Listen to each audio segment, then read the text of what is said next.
IMF के पास जाने के बगैर कोई चारा नहीं है। खान साहब ने ना सिर्फ आईएमएफ के पास गए, खान साहब ने उसके ऊपर लेजिस्लेशन कराई। पहले ही हुकूमत थी पाकिस्तान ने जिसने अपने हाथ और पांव काट के आईएमएफ को दे दिए। इससे बड़ी बात क्या होगी। लेकिन इस वक्त खान साहब जो भी चूरन सुबह बेचना चाहते हैं तो वो सुबह बिकता है, शाम को यूटर्न मार के दूसरा चूरन बेचते हैं वो भी बिक रहा है। क्या वजह क्या है? बस लोग बेवकूफ़ बेचारे बन चुके हैं। सादा लोग जो आते हैं बैठते सामने, वो एक तरफ डीजे बट के गाने, दूसरी तरफ अबर बिन मारूफ है, दूसरी सियासी टच भी देते हैं, वो तो मजहबी टच भी देते हैं। जितनी पढ़ी लिखी यूथ है वो तो उनके साथ मजहबी टच है।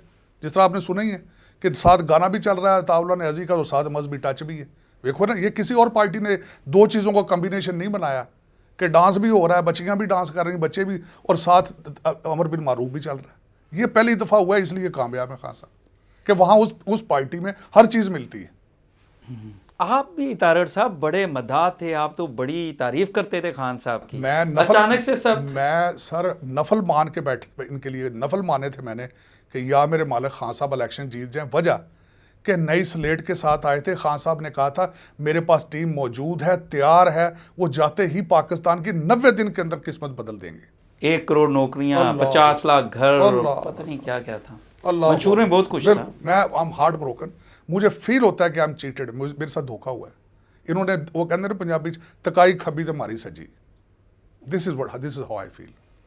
ये तो वही बात होगी, वो शादी करके लंदन चलेगी, मैं इंग्लिश लैंग्वेज कोर्स ही करता यही गल हुई। बिल्कुल डेफिनेटली मैं समझता हूँ आई एम हार्ट ब्रोकन, और I am not only myself, the entire Pakistan. ये जो डीजे बट के गाने सुनने जाते हैं, originally they are not voters.